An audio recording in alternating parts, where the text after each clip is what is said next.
All right, Stuart, we're working in churches all the time. And as we know, technology has reached such a great place in the world that it just works all the time, never goes wrong. It always works. Yeah, it just magically, it just works. So we're joking, but we live in an age where we're constantly being advertised to. Yeah, so we're being told it should always work. Yeah, so we're always seeing these professional things done and everybody's pushing the envelope. And so we kind of gotten used to everything just kind of just being there. Everything's professional. Yeah. And a lot of churches buy into that lie. And I don't think they do it intentionally. I'm not trying to call church people stupid or anything. Yeah. But there's like this weird comfort level we get into where we just, and I think we get lulled into it because our gear does work so well. Mm-hmm. That when it doesn't work, we feel just all frazzled and out of sorts. Like, why is it not working? When I first learned audio, the rule that I was taught to live by was Murphy's Law, which is if it can go wrong, it will go wrong. And technology loves to fail on Sunday mornings. Yeah. So let's talk about how to handle that. And the first thing, of course, is plan ahead. If you know technology has the potential to have an issue, I mean, most tech guys, you've got an hour or two before service starts. You certainly don't need to be spending that whole time just running the audio. I mean, most of the times you're working same band, same setup. What are some things that you can do in that time to kind of just prepare for that? Well, yeah, I think it starts with a mental thing. I am mentally thinking about all the things that could potentially go wrong, and I'm marking them off my list. So I will check everything that I can think of. Now, I'm not trying to recreate scenarios on a Sunday morning. I'm not unplugging things and let's just see if it'll fail. But I'm thinking in my mind of what could go wrong and how I would fix it in case it does go wrong. Yeah. And that's usually where I start. That's a great mindset. And I think preparation can be key. I want to put a little provision on that. Like, there are certain things that you shouldn't need to be troubleshooting every Sunday. And if you are, that's more symptomatic that your system needs to get fixed. Like if you're constantly having to troubleshoot your wireless, your RF every Sunday, you need to call us. Like, we need to look at your RF system. You shouldn't have to be retuning and troubleshooting it every single Sunday.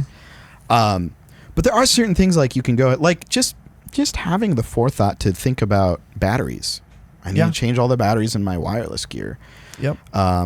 Test your computer. Test your stuff. If you've got a PowerPoint with a video in it, test it. Don't wait until 10 minutes before things start to realize that something isn't talking to each other. Or if you happen to not know this, your guest pastor sent you a PowerPoint with 6 embedded videos in it, and you imported it into ProPresenter 7. And didn't realize that when you import PowerPoints into ProPresenter 7, the videos don't come with it. You have to bring them in separately. It sounds like we have. I watched a tech guy. I did not do that. I watched a tech guy do that at a church, and it was super embarrassing for him. He could have solved the entire problem. He would have realized there was a problem had he tested all the slides. He didn't. And the second he had tested it, he would have seen, the video's not playing. He could have Googled that issue and had a solution in 15 seconds, which is you just have to pull the videos in, then they'll play. See, the problem, what happens is when it's a problem that you have to fix under the gun, it never goes our well. brains don't work quite right. All rational thinking, poof, just goes out the window. Because you get into that kind of freak out mode. Yeah. And that's something that, I mean, it's good to be. It's good to be in those scenarios because you can work on it and you get better and better as you are. But we don't need to be constantly putting ourselves in these scenarios. And in having a plan for how you're going to deal with it can be really big too. I know you played at a church one time where the confidence monitor went out. Oh yeah, I'm playing bass. This was just a few weeks ago, and the confidence monitor, that's the monitor on the back wall, went out, and I'm playing, and I don't need it. Like I'm just playing with my friends. It was just funny. And I watched a couple people go over, unplug. They're looking behind computers. I'm just watching the whole thought process, kind of laughing to myself, not laughing at them, just thinking to myself that this is a thing right now. Yeah. Then pretty soon the screen behind us is out, but then things are back over here, and then all of a sudden the live stream video is on here, and it kind of it was definitely a distraction to everybody in the room. Yeah. But it sort of made more of a problem than if they would have just left it alone. It brings up a really great point that sometimes if something goes wrong during service, you need to just let it be. Yeah, like for example, the guy singing, let's pretend like I'm him for a minute. He just kind of looked back every now and then to grab a lyric.